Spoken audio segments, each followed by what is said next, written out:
Chromosome, এটাকে কি বলি আমরা? ক্রোমোজোম। এই যে ক্রোমোজোম আছে, এই ক্রোমোজোমটাকে এভাবে এবং এভাবে যদি ভাগ করি তাহলে আমাদের কি তৈরি হবে? তৈরি হবে হচ্ছে ক্রোমাটিড। তাহলে কি তৈরি হবে আমাদের? ক্রোমাটিড। ক্রোমোজোম আর এদিক থেকে কি আছে আমাদের?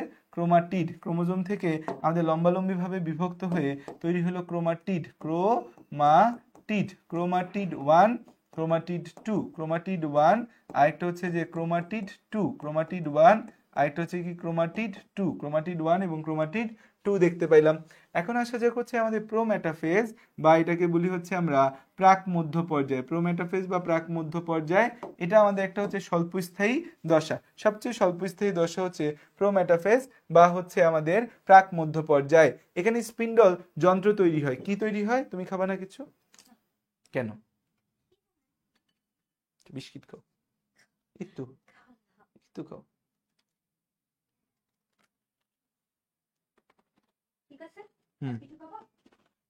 না,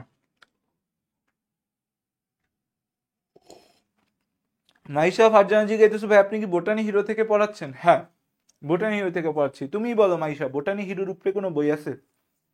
কোনো বই আছে বোটানি হিরোর উপরে? এই বইটার মধ্যে এত গুছানো বায়োলজি বই আর পাবা? পাবা না।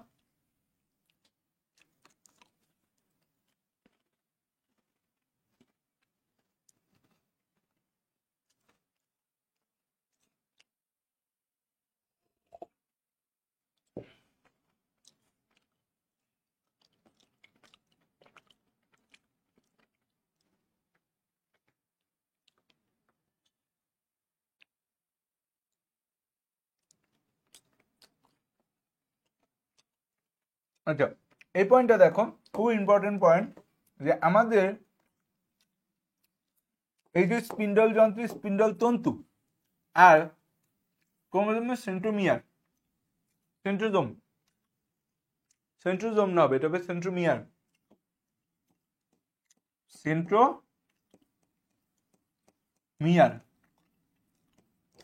তাইলে স্পিন্ডল তন্তু আর ক্রোমোজোমের সেন্ট্রোমিয়ার যখন একসাথে যুক্ত থাকবে, মানে স্পিন্ডল যন্ত্রের তন্তুর সাথে ক্রোমোজোমের সেন্ট্রোমিয়ার একসাথে যুক্ত থাকবে, সেটাকে আমরা কি বলবো? সেটাকে আমরা বলবো ট্র্যাকশন তন্তু। সেটাকে কি বলবো? ট্র্যাকশন তন্তু। নিউক্লিওলাস ও নিউক্লিয়ার এনভেলপ, এটা বিলুপ্তি ঘটে। এখন এই নিউক্লিওলাস এবং নিউক্লিয়ার এনভেলপের বিলুপ্তি নিয়ে কথা আছে, বলতেছি। আর এখানে ক্রোমোজোম একটু আন্দোলিত হয়, তো ক্রোমোজোমের ড্যান্স বা ক্রোমোজোমাল নৃত্য দেখা যায়।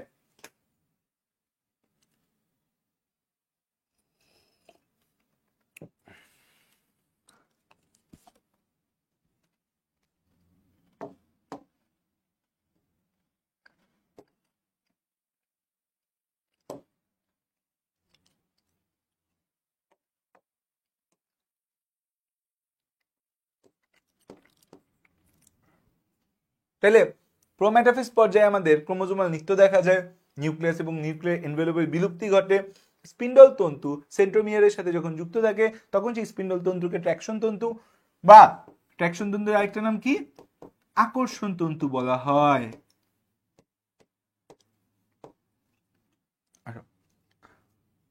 প্রোমেটাফেজ, প্রোমেটাফেজটা সবচেয়ে ইম্পর্টেন্ট একটা পর্যায়, কারণ এখানে ক্রোমোজোম সবচেয়ে মোটা আর খাটো হয়।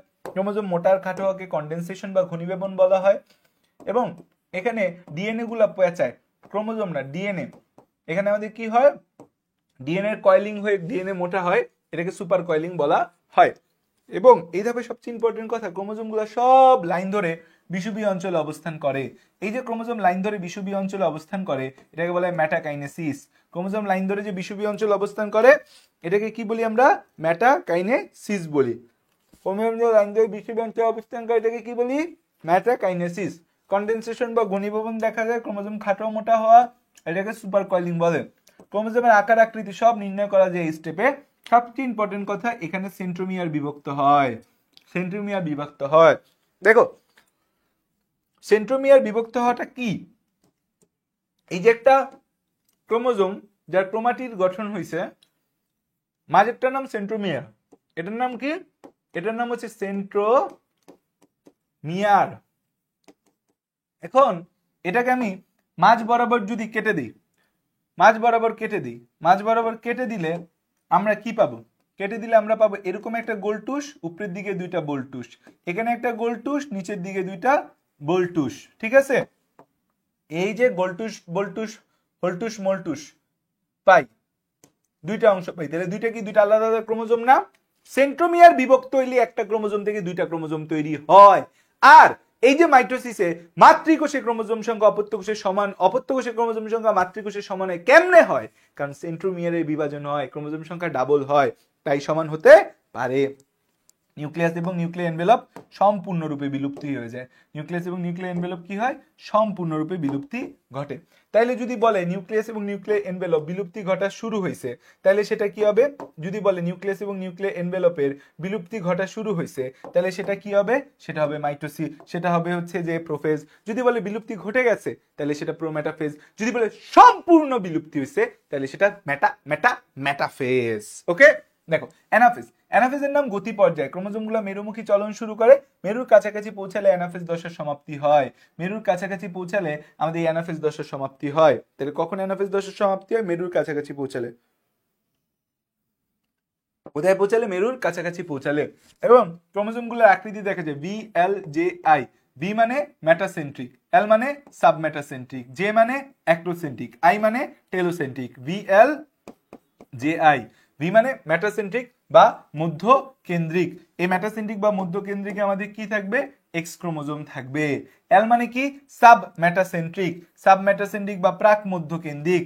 যে মানে কি? অ্যাক্টোসেন্ট্রিক বা উপপ্রান্ত কেন্দ্রিক। ওয়াই ক্রোমোজোম বলি যে ক্রোমোজোমটাকে চিনি, সেটা আমাদের এই অ্যাক্টোসেন্ট্রিক। টেলোসেন্ট্রিক বা প্রান্ত কেন্দ্রিক আরেকটা কথা রয়েছে। এই হচ্ছে যে আমাদের কথাবার্তা, এই হচ্ছে আমাদের কি, এই হচ্ছে আমাদের কথাবার্তা, এই হচ্ছে আমাদের কথাবার্তা। এতটুকু বিষয় তোমাকে অবশ্যই মনে রাখতে হবে, এতটুকু বিষয় তোমাকে অবশ্যই মনে রাখতে হবে। হ্যাঁ, আসো। তারপর আসে যাক টেলোফেজ। এ পর্যায়ে জলযোজন ঘটে বা রিহাইড্রেশন ঘটে, ক্রোমোজোমগুলো সরু লম্বা হয়, নিউক্লিওলাস এবং নিউক্লিয়ার এনভেলপ পুনরাবির্ভাব হয়, ফিরে আসে, স্পিন্ডল তন্তুর বিলুপ্তি ঘটে। তো আমাদের টেলোফেজ পর্যায়ে মূল কথা হচ্ছে জলযোজন হয়। এই প্রশ্নগুলো উত্তর দাও।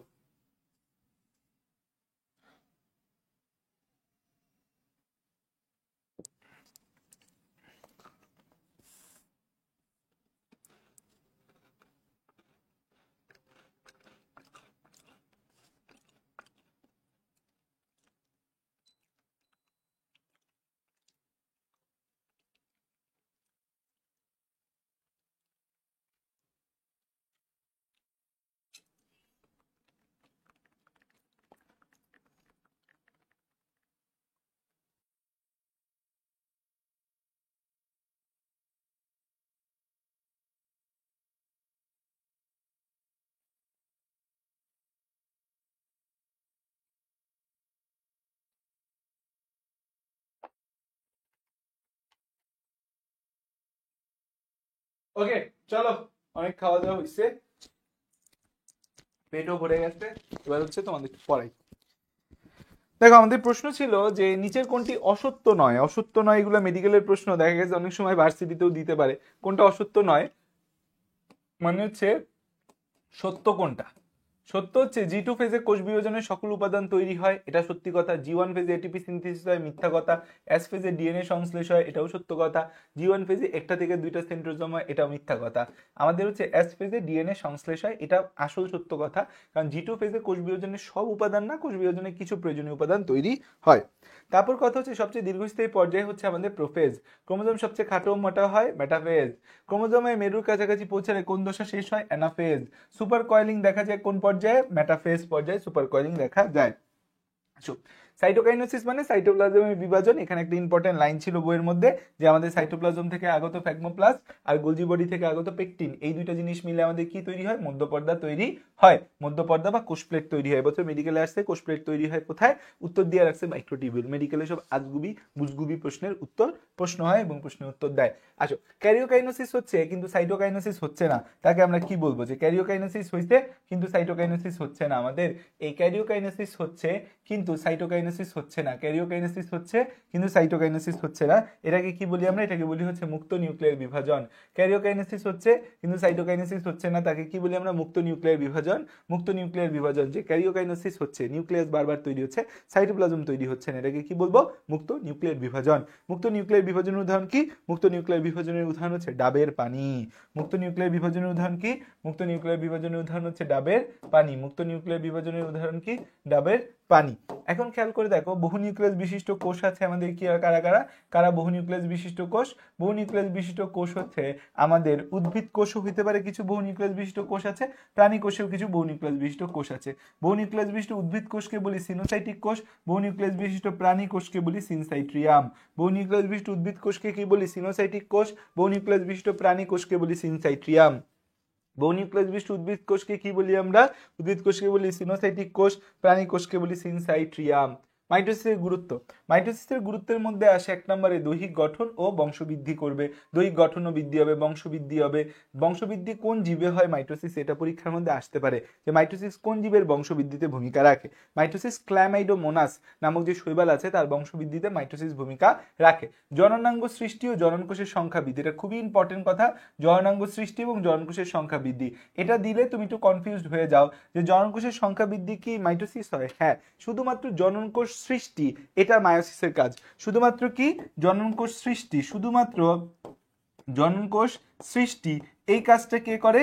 এই কাজটা করে হচ্ছে আমাদের মিওসিস। জননকোষ সৃষ্টির কাজটা করে কে? শুধু জননকোষ সৃষ্টির কাজটা করে মিওসিস। জননকোষ সৃষ্টির কাজটা কে করে? জননকোষ সৃষ্টির কাজটা করে মিওসিস, জননকোষ সৃষ্টির কাজ করে। আর বাকি সব কাজ কে করে? বাকি জননাঙ্গ সৃষ্টি, জননকোষের সংখ্যা বৃদ্ধি, মাইটোসিস। নির্দিষ্ট আকার আয়তন রক্ষা, সাইটোপ্লাজম এবং ক্রোমোজোমের ভারসাম্য রক্ষা, ক্রোমোজোমের সমতা রক্ষা, খুবই ইম্পর্টেন্ট লাইন। ক্রোমোজোমের সমতা রক্ষা, যে আমাদের নতুন সৃষ্ট কোষ এবং আপত্য কোষের ক্রোমোজোম সংখ্যার সমতা রক্ষা করে।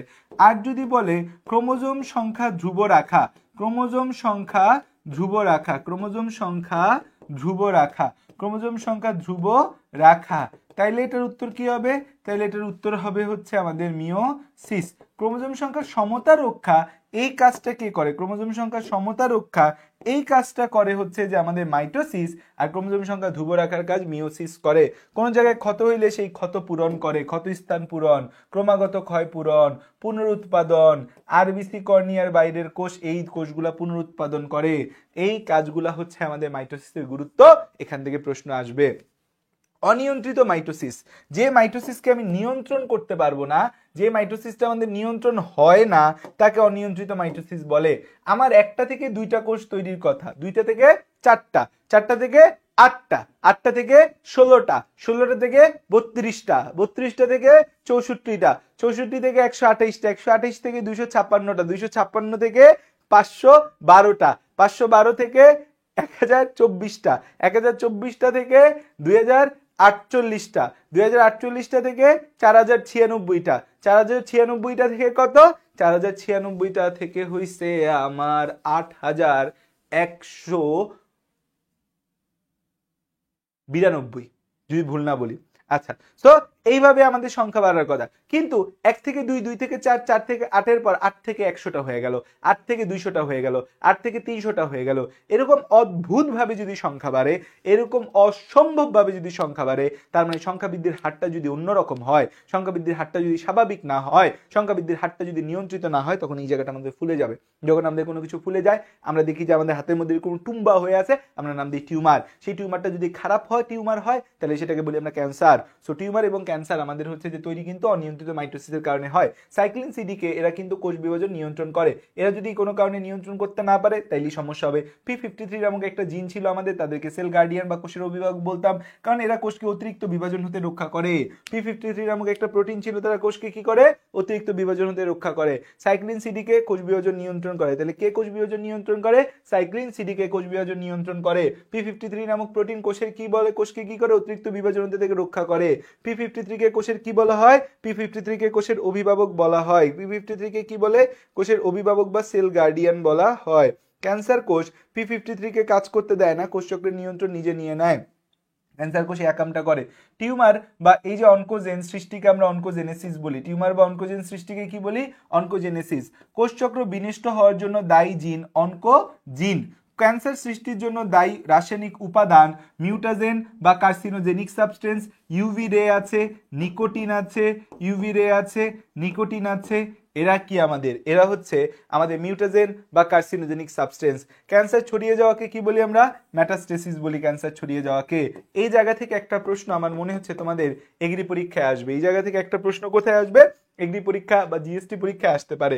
কি বলছে? টিউমার বা অনকোজিন সৃষ্টিকে অনকোজেনেসিস।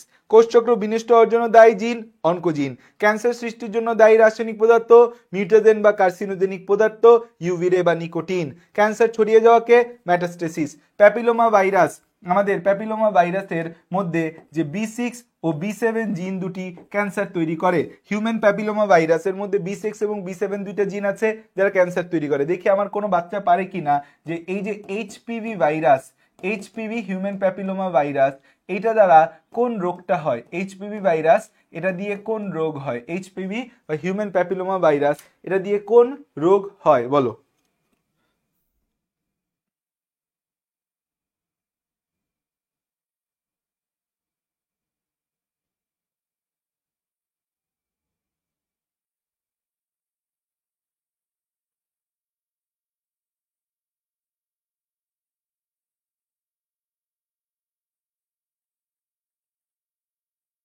ওকে, কি তৈরি করে আমাদের? তৈরি করে হচ্ছে জরায়ু মুখে ক্যান্সার। কি তৈরি করে?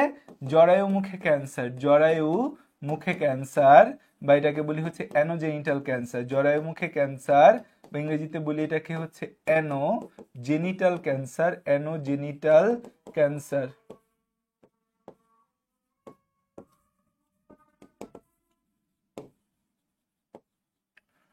আজানটা শেষ হোক।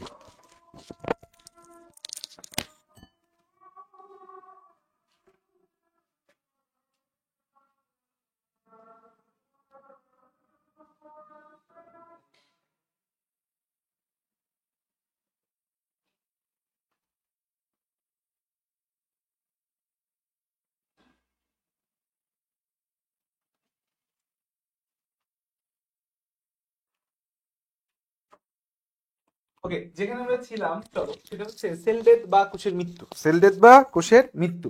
এই যে সেল ডেথ বা কোষের মৃত্যু আছে, এই সেল ডেথ বা কোষের মৃত্যুটা হয় কিসের অভাবে? সেল ডেথ বা কোষের মৃত্যুটা হয় অক্সিজেনের অভাবেও হইতে পারে, আবার আগে থেকেই প্রি প্ল্যান থাকতে পারে। সেল ডেথ বা কোষের মৃত্যু যদি অক্সিজেনের অভাবে হয় তখন সেটাকে আমরা বলি হচ্ছে নেক্রোসিস। পুষ্টির অভাবে, অক্সিজেনের অভাবে, গ্লুকোজের অভাবে বা বিষাক্ত পদার্থের দ্বারা এটাকে আমরা বলি নেক্রোসিস। আর যদি জেনেটিক্যাল নিয়ন্ত্রিত মৃত্যু হয় তখন সেটাকে বলি অ্যাপোপ্টোসিস। জেনেটিক্যাল নিয়ন্ত্রিত মৃত্যুটা কে বলি কি? অ্যাপোপ্টোসিস। যে আগে থেকে কিছু ফিক্স থাকে, যেমন আরবিসি 120 দিন পর মরবে, আগে থেকে ফিক্সড। আমাদের অন্ত্রের ভেতর বিভিন্ন এপিথেলিয়াম বা অন্ত আবরণ আছে, সেটা মারা যাবে একটা নির্দিষ্ট টাইম পর, ফিক্সড। আমাদের হচ্ছে যে এই আঙ্গুলগুলো একটা একটার সাথে যুক্ত ছিল, সেই আঙ্গুলগুলো একটা একটার সাথে খুলবে, এটা ফিক্সড। তো এরকম অনেক কিছু ফিক্সড আছে। তো আমাদের যারা ফিক্সড তাদের বলি অ্যাপোপ্টোসিস, যারা ফিক্সড না, পুষ্টির অভাবে, গ্লুকোজের অভাবে বা বিষাক্ত পদার্থের কারণে মারা যায়, তাদেরকে বলি হচ্ছে আমরা অ্যাপোপ্টোসিস, তাদেরকে বলি আমরা নেক্রোসিস। অ্যাপোপ্টোসিসের জন্য আমাদের হচ্ছে মাইটোকন্ড্রিয়া, অ্যাপোপ্টোসিসটা আমাদের মাইটোকন্ড্রিয়া নিয়ন্ত্রিত। অ্যাপোপ্টোসিসটা আমাদের কি নিয়ন্ত্রিত? অ্যাপোপ্টোসিসটা আমাদের মাইটোকন্ড্রিয়া নিয়ন্ত্রিত। অ্যাপোপ্টোসিসটা আমাদের মাইটোকন্ড্রিয়া নিয়ন্ত্রিত। অ্যাপোপ্টোসিসটা কি নিয়ন্ত্রিত? অ্যাপোপ্টোসিসটা মাইটোকন্ড্রিয়া নিয়ন্ত্রিত। আর নেক্রোসিসটা কি নিয়ন্ত্রিত? নেক্রোসিসটা আমাদের হচ্ছে এই লাইসোজোম নিয়ন্ত্রিত। লাইসোসোম নিয়ন্ত্রিত। নেক্রোসিসটা কি নিয়ন্ত্রিত? লাইসোসোম নিয়ন্ত্রিত। নেক্রোসিসটা কি নিয়ন্ত্রিত? লাইসোসোম নিয়ন্ত্রিত হচ্ছে নেক্রোসিস। এবার আসো, এখানে কিছু প্রশ্ন আছে পড়বা। মায়োসিস হ্রাসমূলক বিভাজন। এখানে একটা কোষ থেকে আমাদের ডিপ্লয়েড কোষ থেকে হ্যাপ্লয়েড দুইটা কোষ তৈরি হয়, এটাকে বলি মায়োসিস 1। এই হ্যাপ্লয়েড দুইটা কোষ আবার আরো দুইটা হ্যাপ্লয়েড কোষ তৈরি করে, তাকে বলি কি আমরা? মায়োসিস 2। তাহলে একটা হচ্ছে মায়োসিস 1 আর একটা কি? মায়োসিস 2। একটা হচ্ছে মায়োসিস 1 আর একটা কি? মায়োসিস 2। একটা মায়োসিস 1 আর একটা কি? মায়োসিস 2। একটা মায়োসিস 1 আর একটা কি? আরেকটা হচ্ছে মায়োসিস 2। একটা মায়োসিস 1 আর একটা কি? মায়োসিস 2। এবং এখানে একটা কোষ থেকে কয়টা কোষ তৈরি হয়? 4টা কোষ তৈরি হয়। এখানে নিউক্লিয়াস কয়বার বিভাজিত হয়? 2বার। ক্রোমোজোম কয়বার বিভাজিত হয়? 1বার। নিউক্লিয়াস বিভাজিত হয় কয়বার? 2বার। ক্রোমোজোম কয়বার বিভাজিত হয়? 1বার বিভাজিত হয়। নতুন সৃষ্ট কোষে ক্রোমোজোম সংখ্যা মাতৃকোষের কত হয়? নতুন সৃষ্ট কোষে ক্রোমোজোম সংখ্যা মাতৃকোষের হচ্ছে আমাদের অর্ধেক হচ্ছে। মায়োসিস শুধুমাত্র কোন কোষে ঘটে? মায়োসিস শুধুমাত্র ডিপ্লয়েড কোষে ঘটে। মায়োসিস শুধুমাত্র কোন কোষে ঘটে? মায়োসিস শুধুমাত্র ডিপ্লয়েড কোষে ঘটে।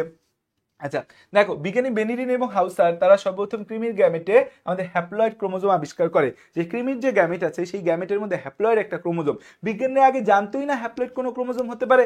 বিজ্ঞানীরা diploid chromosome diploid chromosome diploid chromosome বলতেছিল।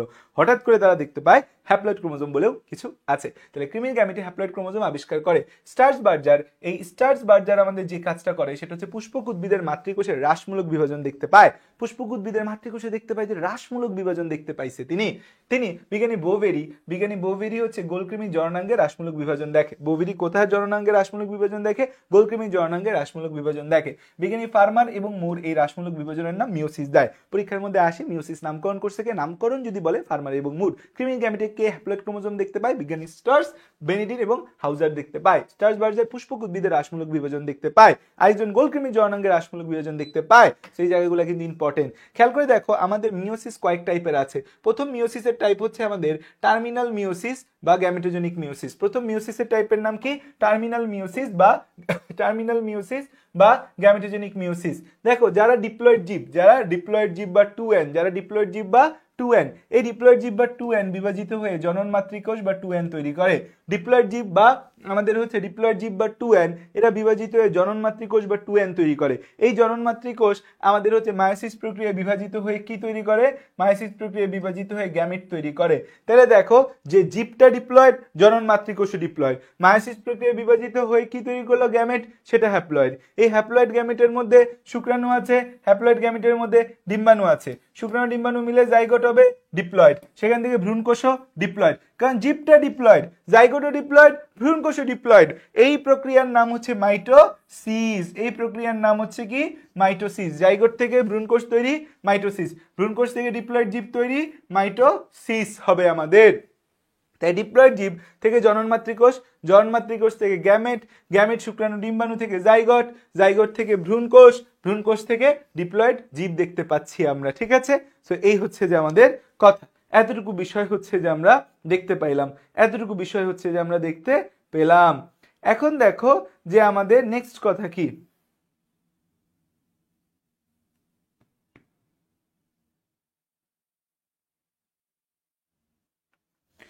নেক্সট কথা হচ্ছে আমাদের জাইগোটিক মায়োসিস। জাইগোটিক মায়োসিসটা কোথায় ঘটে?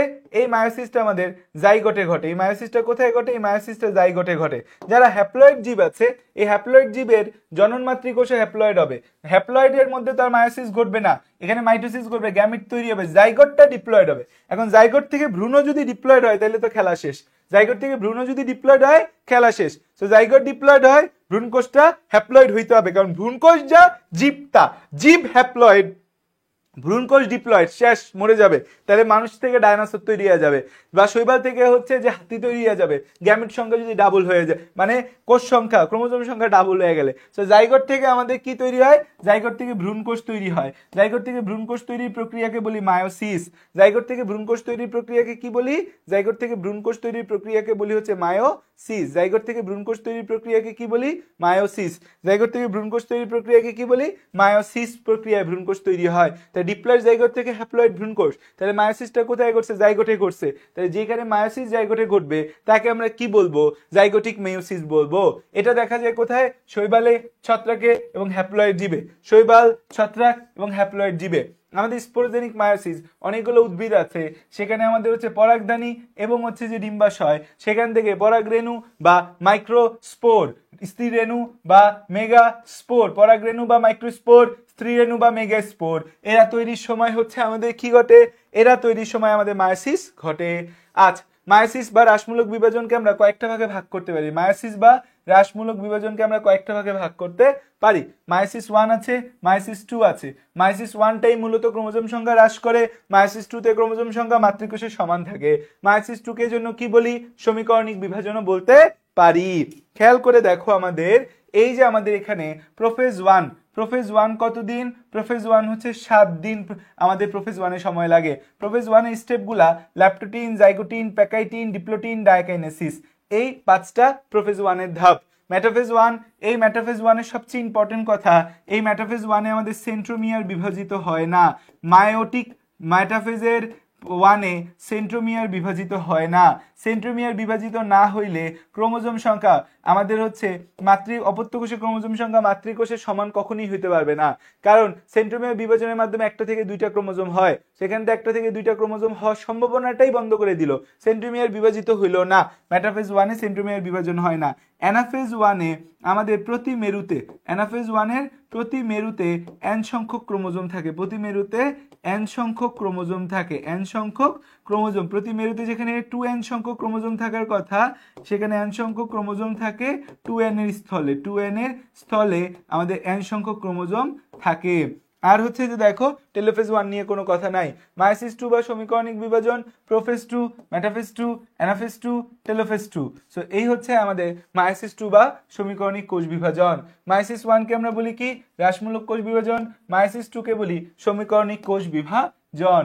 এটা আমরা মনে রাখার জন্য একটা ছন্দ মনে রাখবো, লেজে পাড়া দিয়ে দীপু দিল দৌড়, লেজে পাড়া দিয়ে দীপু দিল দৌড়। লেজে পাড়া দিয়ে, লে দিয়ে কি ল্যাপ্টোটিন, যে দিয়ে জাইগোটিন, পি দিয়ে প্যাকাইটিন, দীপু দিয়ে ডিপ্লোটিন, দৌড় দিয়ে ডায়াকাইনেসিস। লেজে পাড়া দিয়ে দীপু দিল দৌড়, লেজে পাড়া দিয়ে দীপু দিল দৌড়, লেজে পাড়া দিয়ে দীপু দিল দৌড়। লে দিয়ে ল্যাপ্টোটিন, যে দিয়ে জাইগোটিন, পাড়া দিয়ে প্যাকাইটিন, দীপু দিয়ে ডিপ্লোটিন, ডায়াকাইনেসিস। এখন আসো যে আমরা যে জায়গায় যাব, এখন আমরা যে জায়গায় যাব খেয়াল করো যে আমাদের এই যে প্রোফেজ 1 এর ল্যাপ্টোটিনটা থেকে দুইটা কথা মনে রাখতে হবে।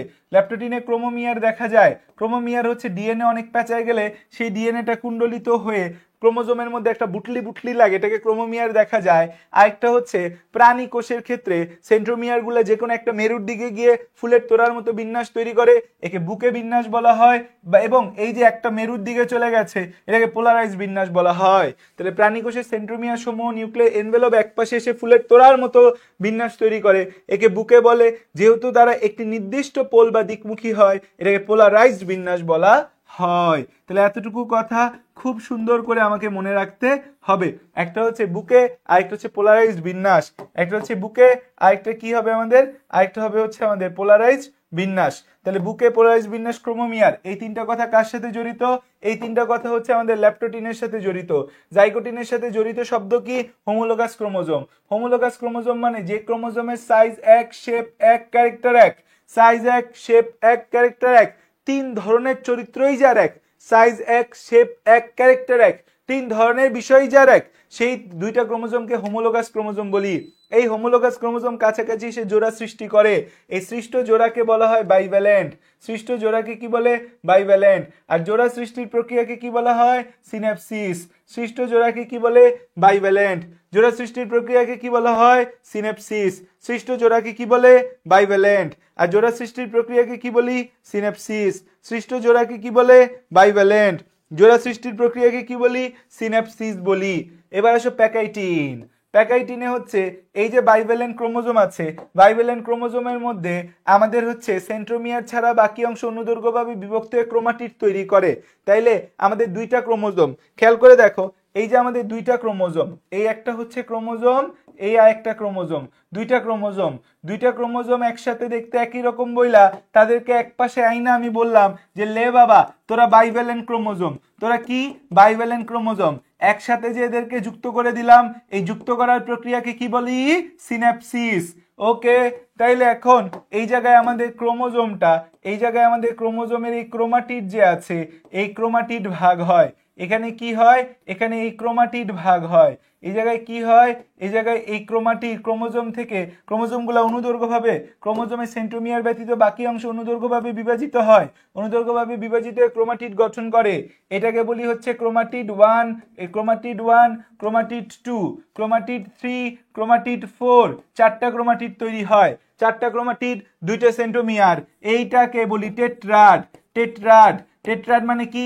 চারটা ক্রোমাটিড, দুইটা সেন্ট্রোমিয়ার। টেট্রাড মানে কি? চারটা ক্রোমাটিড। টেট্রাড মানে কি? চারটা ক্রোমাটিড। টেট্রাড মানে কি? দুইটা সেন্ট্রোমিয়ার। টেট্রাড মানে কি? চারটা ক্রোমাটিড। টেট্রাড মানে কি? দুইটা সেন্ট্রোমিয়ার। সেটাকে কি বলি?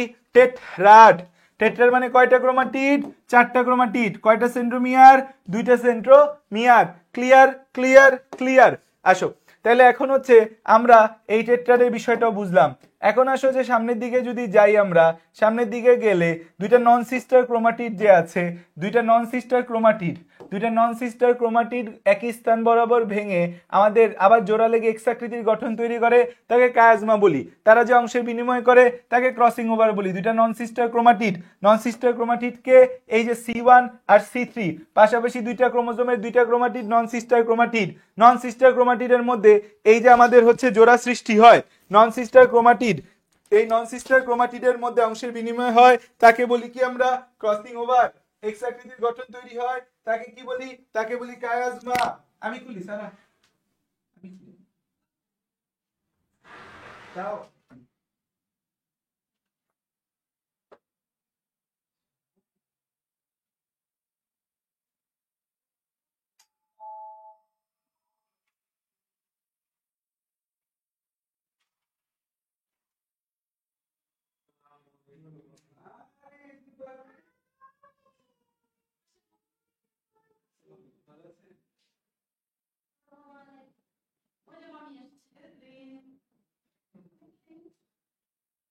এই দুষ্ট পাখি এদিকে আসো। ওকে, তাহলে দেখো টেট্রাড মানে কি? চারটা ক্রোমাটিড আর দুইটা সেন্ট্রোমিয়ার, এটাকে কি বলি? টেট্রাড বলি। তাহলে যেখানে ছিলাম আমরা, তাহলে আমাদের প্যাকেটিন থেকে টেট্রাড মনে রাখতে হবে, প্যাকেটিন থেকে কায়াজমা মনে রাখতে হবে, প্যাকেটিন থেকে আমাদের কি মনে রাখতে হবে? প্যাকেটিন থেকে আমাদের হচ্ছে এই বা আমাদের ক্রসিং ওভার মনে রাখতে হবে। এখানে দেখো ডিপ্লোটিনের মধ্যে আমাদের কি কি কথা আছে? ডিপ্লোটিন যে আছে, ডিপ্লোটিনের মধ্যে আমাদের কথা কি? ডিপ্লোটিনের মধ্যে কথা হচ্ছে বাইভ্যালেন্ট ক্রোমোজোমে বিকর্ষণ শুরু হয়ে তাদের মাঝখানে একটা লুপ তৈরি হবে। কি তৈরি হবে? লুপের সৃষ্টি হবে। তাদের মাঝে কি তৈরি হবে? লুপ সৃষ্টি হবে। এবং এই যে আমাদের কায়াজমা, এক্স আকৃতির যে গঠন কায়াজমা, হ্যাঁ, এক্স আকৃতির গঠন যে কায়াজমা, এই কায়াজমাটা এক্স আকৃতির গঠন যে কায়াজমা, এই কায়াজমাটার মধ্যে এই যে কায়াজমাটা আস্তে আস্তে কি হয়? প্রান্তের দিকে যেতে থাকে। এক্স আকৃতির গঠন যে কায়াজমা, এই কায়াজমাটা বিকর্ষণের কারণে আস্তে আস্তে প্রান্তের দিকে যেতে থাকে, এটাকে প্রান্তীয়করণ বা টার্মিনালাইজেশন বলি। তাহলে এই প্রান্তীয়করণ বা টার্মিনালাইজেশন এটাও আমাদের হচ্ছে ডিপ্লোটিনের কথা। সো এই যে আমাদের কায়াজমা দুইটা, যদি কায়াজমা দুইটা থাকে তারা বিকর্ষণ হয়ে একটা 90 ডিগ্রি কোণে চলে যেতে পারে। কায়াজমা যদি একটা থাকে বিকর্ষণে 180 ডিগ্রি কোণে চলে যায়। এমসিকিউর জন্য খুব ইম্পর্টেন্ট, একটা কায়াজমা থাকলে বিকর্ষণের ফলে কত? 180 ডিগ্রি কোণে থাকে। ডায়াকাইনেসিসে প্রান্তীয়করণ চলতে থাকে। এখানে ইম্পর্টেন্ট কথা, নিউক্লিয়াস এবং নিউক্লিয়ার এনভেলপের বিলুপ্তি ঘটে। তাহলে দেখো একদম ধরে কথা আমাদের হচ্ছে লেজে পাড়া দিয়ে দীপু দিল দৌড়, লেজে দিয়ে ল্যাপটোটিনের ক্রোমোমিয়ার দেখা যায়, পোলারাইজ বিন্যাস দেখা যায়, বুকে দেখা যায়। যে দিয়ে জাইগোটিনে বাইভ্যালেন্ট ক্রোমোজোম আছে, জাইগোটিনে সিনেপসিস ঘটে, প্যাকাইটিনে টেট্রাড গঠন হয়, ক্রসিং ওভার হয়, কায়াজমা হয়।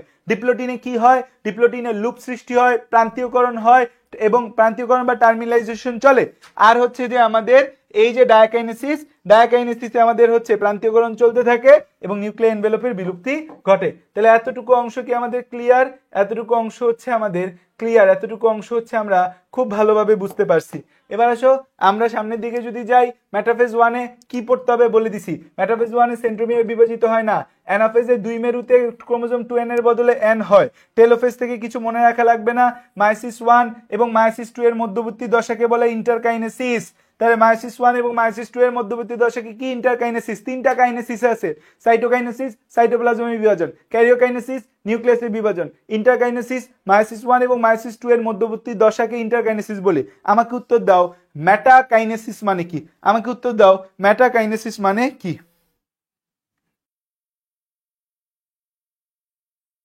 ওকে, আসো সামনে দেখো মেটাফেজ 2 তে কিন্তু আমাদের হচ্ছে সেন্ট্রোমিয়ারের বিভাজন ঘটে। এই জন্য কিন্তু আমাদের মায়োসিস 2 তে ক্রোমোজোম সংখ্যা সমানই থাকতেছে। এখন দেখো ইনে নাটসেলে কিছু জিনিস দিয়েছে। মায়োসিসের গুরুত্ব কি? জননকোষ বা গ্যামেট সৃষ্টি করে। আর জননাঙ্গ সৃষ্টি, জননকোষের সংখ্যা বৃদ্ধি আমাদের হচ্ছে জননাঙ্গ সৃষ্টি মাইটোসিস, জনকোষের সৃষ্টি মায়োসিস, জনকোষের সংখ্যা বৃদ্ধি মাইটোসিস। ক্রোমোজোম সংখ্যা ধ্রুব রাখে, প্রজাতিকে সক্রিয়তা রক্ষা করে, বৈচিত্র্যতা আনে, অভিব্যক্তি দেয়, গ্যামেট সৃষ্টি ও বংশবৃদ্ধি, যৌনুক্রম, মেন্ডেলের সূত্রের ব্যাখ্যা, এগুলো সব মায়োসিসের গুরুত্ব। ক্রসিং ওভার আবিষ্কারক বিজ্ঞানী থমাস অ্যান্ড মর্গান 1909 সালে ভুট্টা উদ্ভিদে ক্রসিং ওভার আবিষ্কার করে। এখান থেকে দুইটা লাইন তোমাকে মনে রাখতে হবে। এই যে আমাদের হচ্ছে কি ক্রোমোজোম, আমাদের হচ্ছে যে এই যে আমাদের ক্রোমোজোম দুইটা যে একই স্থানে ভেঙে যায়, আমাদের হচ্ছে পাশাপাশি দুটি নন সিস্টার ক্রোমাটিড এন্ডোনিউক্লিয়াস এনজাইমের প্রভাবে একই স্থানে ভেঙে গিয়ে এক্সাকৃতির গঠন তৈরি করে, একে কায়াজমা বলে। একে কি বলা হয়? কায়াজমা বলা হয়। আর এই যে একই স্থানে ভাঙে, এটা এন্ডোনিউক্লিয়াস এনজাইমের প্রভাবে হয়। আর লাইগেজ এনজাইমের প্রভাবে এরা পুনরায় জোড়া লেগে যায়। এই দুইটা কথা মনে রাখবা। এখানে কিছু প্রশ্ন আছে, এমসিকিউর উত্তরগুলা দিবা, নিজেরা পড়বা।